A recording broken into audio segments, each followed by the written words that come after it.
खुलुमबाय बे बड'लेण्ड इंखं टेलिभिजन दिनैनि रादाबखौ फरायदों आं फुराना दैमारि दिनैनि गाहाय रादाबाव दङ मोनफ्रोमबो समबाराव एमएलएफोरजों सावरायना आसाम सरकारनि केबिनेटआ फिडबेक लागोन नलबारियाव पुलिसनि एनकाउन्टार साथाम दुथां हमजादों आसाम मिजोराम सिमनायाव फिन दुंहाव थासारि अम्बुबासि मेलाखौ देग्लायबो केन्सेल खालामबाय हाग्रा बिफाननि 3000 लांदां मासियाव थाबैनो थिसनथाय होगोन बदरुद्दीन आजमलनि अनसुंथाइखौ नेवसिदों डक्टर सुरेश कुमार सेनापतिनि नखरा गिबि मन्थ्रिया बक्सार शिव थाप्पानो 3 लाख रांनि चेक होदों मंगलबारि साहा बागाननि सासे नंखाय डक्टर हमजादों मे दानाव एयार इन्डिया इन्डिग' आरो विस्टारा एयारलाइननि गासै 17 पाइलटआ कर'नाजों जिउ गारनांबाय गुसिया भारतनि कर्ताखौ 2.5 लाखआव फानदों भारतनि क्रिकेट हानजाफोरा साउथेम्पटनाव सौहैबाय बलिउड OMG 2 सावथुनखौ बानायनो थांगासिनो साउथ एक्ट्रेस तापसी पन्नूखौ बलिउड सावथुन हासिन दिलरुबायाव नुसिगोन दानिया दङ आबुं रादाब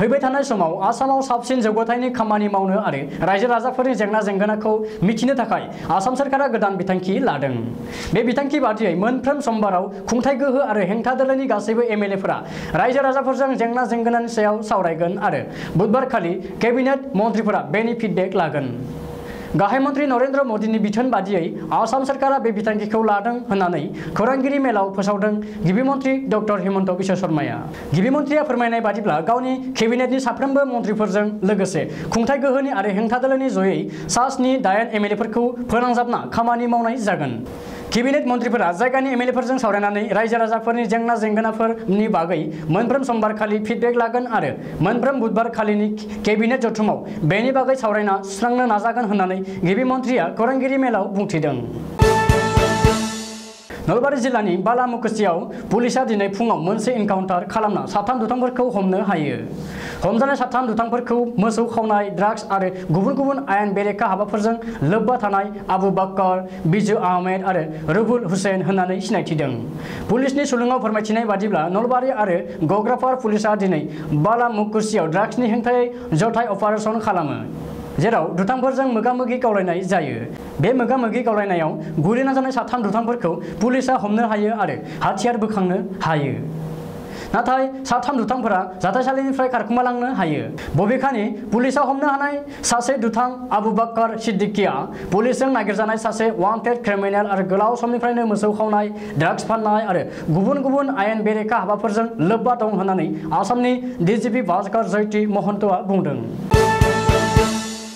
आसाम मिजोराम रायजोआरि सिमनायाव फिन दुंहाव थासारि मिजोरामा आसामनि हायाव फिन दखल खालामदों मिजोरामा गिबियाव कुसुरखल जालनारसेराखौ दखल खालामनायनि उनाव बे खेबाव गुदगुति गामिखौ दखल खालामफैदों मिथिनो हानाय बादिब्ला मिजोराम सिमनायाव थानाय आसामनि गुदगुति गामियाव आलासि जिरायसालि नमा एबा गेस्ट हाउस लुफैदों मिजोरामनिफ्राय आयेन बेरेखायै हाबसनफैनाय दुथांफोरा आसाम मिजोराम रायजोआरि सिमनानिफ्राय खमैबो 4 किल'मिटार सिङाव बे आलासि जिरायसालि नमाखौ बानायदों मिजोरामा बे जाथायखौ लानानै बिस्थिबारखालिनिफ्राय सिमनायारि ओनसोलाव दुंहाव थासारि सोमजिदों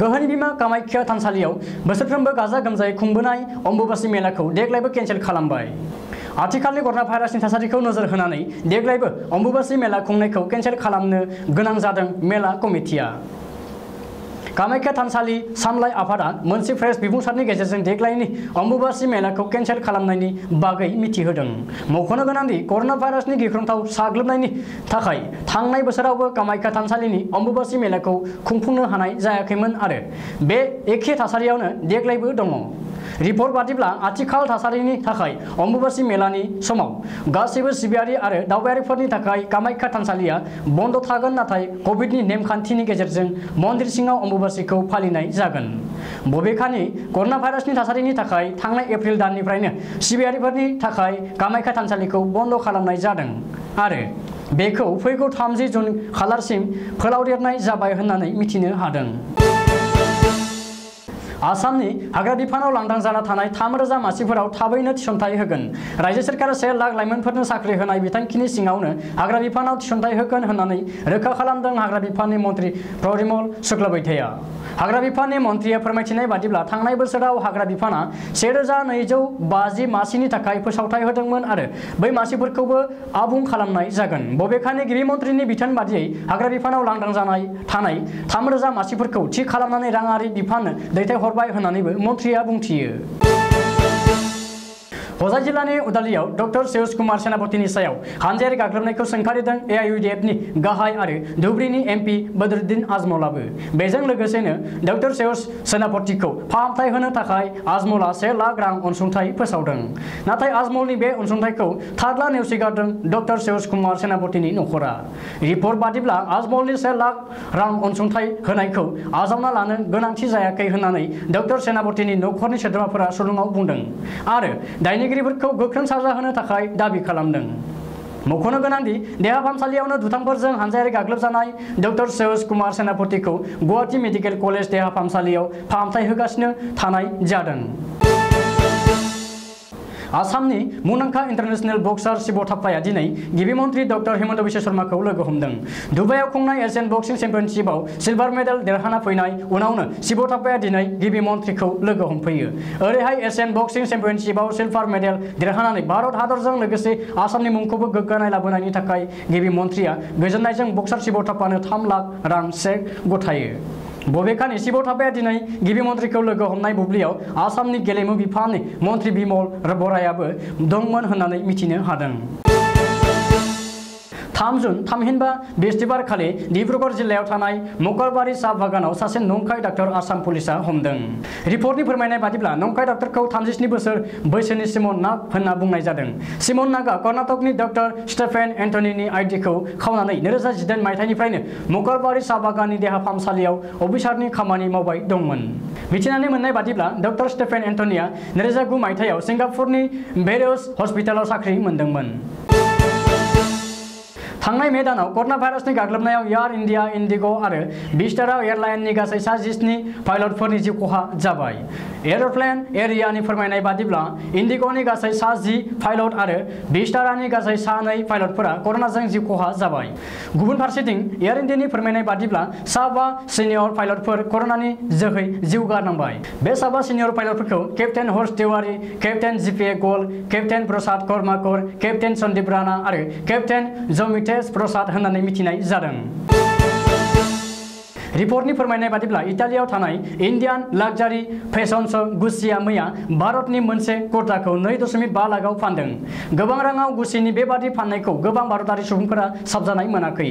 गुबुन फारसेथिं देशी फेशन पलिसआ बे फाननायखौ होबथादों।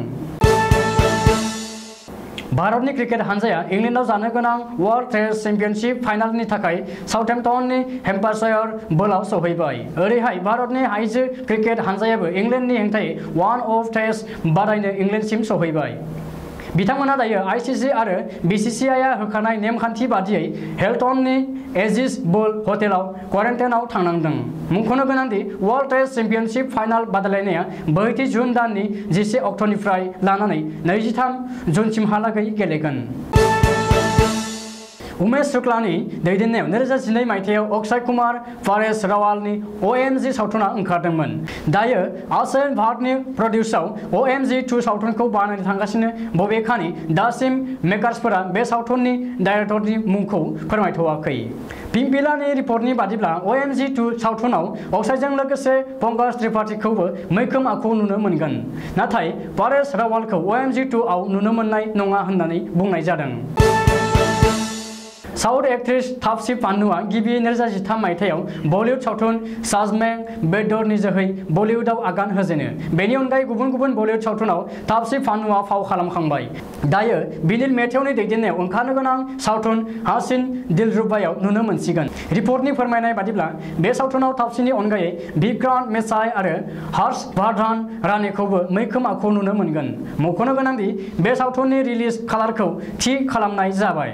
फैगौ 2 जुलाइआव नेटफ्लिक्सआव रिलिज खालामनाय जागोन होनना मिथिनाय जादों। दिनैनि रादाबा एसेनोसै गोजोन्थों।